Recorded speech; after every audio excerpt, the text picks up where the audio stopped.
Вонредна состојба од овча сипаница во Виница.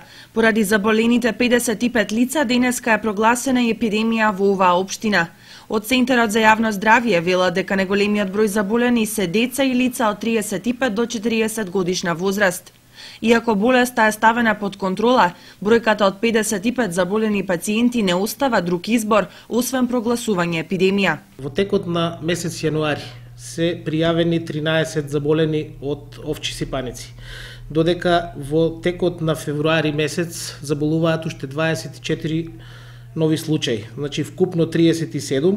Тоа е бројката која што е аларм за 2014 година, поради која и пријавуваме епидемија од овчи сипаници во општина Виница.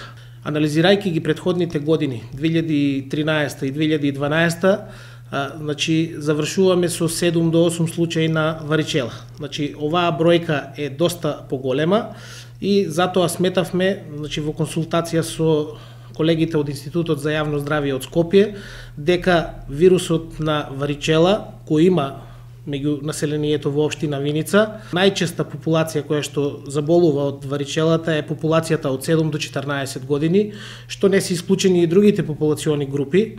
Меѓутоа најголем број од тие заболени се значи од таа популација од 7 до 14 години. Доктор Николов додава дека градинките, основните и средните училишта ќе продолжат да работат затоа што ситуацијата почнува да се стабилизира.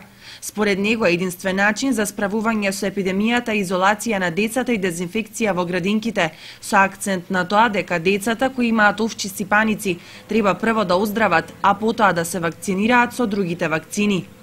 Инаку овие сипаници ги има преку целата година. Не се сезонски, против оваа болест во Македонија не постои, односно не се набавува вакцина. Најчесто вирусот се пренесува во воздухот преку кашлање, кивање и меѓусебен контакт. Она што посебно ги загрижува лекарите се малите сипаници, односно морбилите. Пропустите во вакцинацијата и одбивањето на некои родители да ги вакцинираат децата ја зголеми појавата на заболени од морбили од почетокот на годината, па